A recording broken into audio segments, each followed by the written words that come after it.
A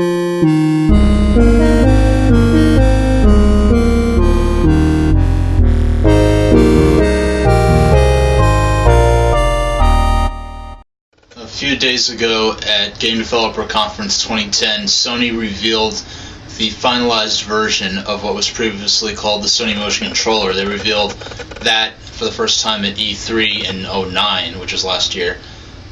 And then I thought it was a pretty original concept, and I was pretty impressed, but now it's like they've ripped off the Wii Remote and Nunchuck. There's no other way of putting it. They totally ripped it off. Look at their publicity shots. They plagiarized it. I'm not being like a Nintendo zealot and bashing Sony. There's no way you cannot say they totally plagiarized the publicity shot of the. You know, when Nintendo first revealed the Wii Remote, they had the one hand holding the Nunchuck and the other hand holding the Wii Remote against a white background with the wrist strap and everything. And Sony took that exact same shot, only with their new analog controller, the Nunchuck analog, to their equivalent of the Nunchuck, and the wand part. I don't know what the official terminology for it is. The part with the glowy ball thing on it. And complete with a black wrist strap. They totally plagiarized the publicity photo. And the thing is, I remember at E3 06, I was like camped out in front of Nintendo World the night before Nintendo revealed the Wii Remote, and that was when the Sony conference was going on, and there were people with Blackberries, the web wasn't really widely available on a phone at the time, but people were like reading news feeds, like they're like, oh no, Sony ripped off the remote. They totally ripped off the Wii Remote, they just started calling it the Wii Remote because before that we were calling it the Revolution Remote, but they were saying, oh, they ripped off the remote, and they didn't. The 6-axis, they thought it was going to. They're showing up Nintendo by adding the motion control into the 6-axis and acting as though that was their plan all along, and they just hadn't revealed it yet, right? Those 6-axis was, you're holding it in both hands, and Sony was saying that on stage that it's better because it still has the traditional setup. But when it comes to the 6-axis, the motion control is limited really to just tilting the controller. Whereas the freehand setup that the Wii adopted, even with those limited waggle and pointing controls, it was the level of interaction with the motion control was on a different level than what Sony could do, because both of your hands are still stuck on that controller with the 6-axis. And even they promoted it in some of their early PS3 advertising, but even today, no one thinks of the PS3 as a motion control system. The motion control is kind of just a coincidence of having the controller. It's like, yeah, it has motion control. It is, the tilt control. And I actually played. I don't have a PS3, but I got to play Flower with it, and that was so much fun just tilting it. But there wasn't. In my experience, there's not a whole lot of interaction with the controller compared to what some of the Wii games have done, especially with the Motion Plus. Now, I'm not upset. I mean, it's just they totally. And the thing that really amuses me is the first thing they show is a Wii Sports knockoff. They ripped off Wii Sports and Wii Sports Resort. I just said ripped off. They've imitated it. They've emulated it. It's so overtly imitating the Wii Sports design it's basically just realistic Wii Sports and Wii Sports Resort with realistic graphics. The same games, archery and tennis, and I think tennis. What else was there? There's like a frisbee golf, and it's totally emulating Nintendo. And the ironic thing is that you'd think that what they'd be trying to do is say that, look, we're just like the Wii. Well, they're obviously saying, look at us, we're like the Wii. But, with a more traditional, quote, hardcore. I hate that use of the word hardcore, just meaning, like, hate not Nintendo. Like, whatever. It's like we're Nintendo, we're like, we're like Wii, but hardcore. But instead, they're seeming to be emulating Wii Sports. And they showed some demos with, I think, SOCOM or Killzone with the motion controls.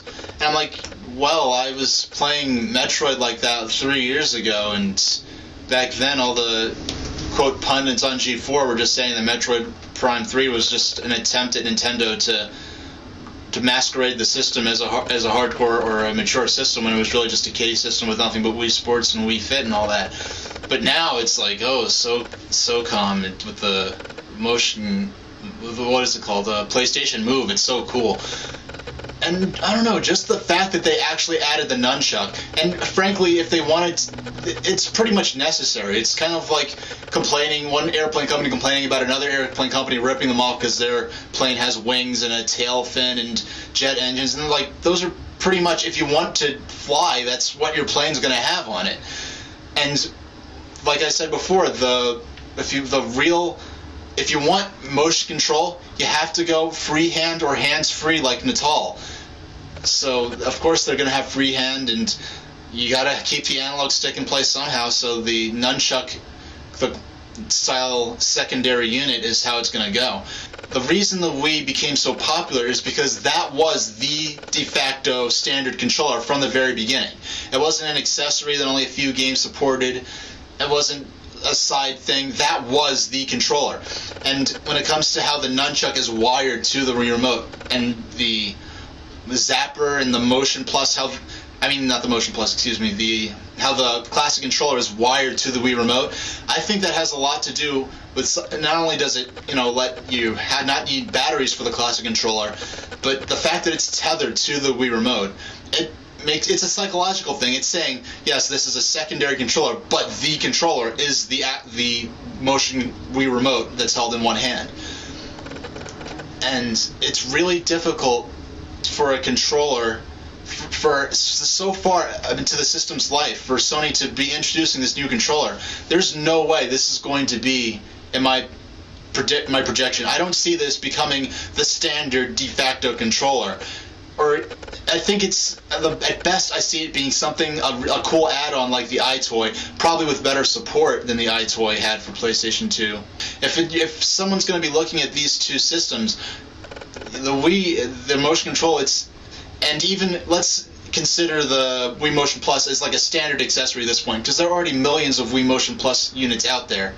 And with Red Steel 2 and the next Zelda, Legend of Zelda: The Blade Maiden, I just made that name up. Don't spread that around. I just made that up.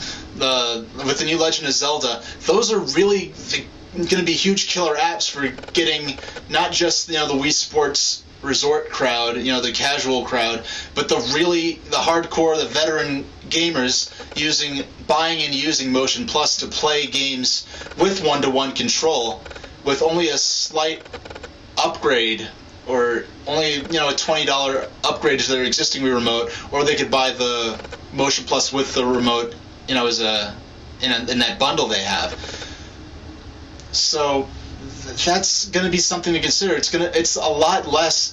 With the Wii, you have the motion control from the start, whereas with the PS3, you buy the system, then you have to get this motion control and the controllers and the sensor, the iToy sensor thing, separately on top of that, and I think that could end up, balancing it out a lot more than you'd assume, just because, it has better graphics. Of course, they're going to choose the PS3 with its motion control system just because it's more accurate. The Wii Motion Plus, to an extent, is a game changer, because the Wii Motion Plus is really what I expected the Wii Remote to be back when I first saw it being demonstrated back in 2005 at Tokyo Game Show.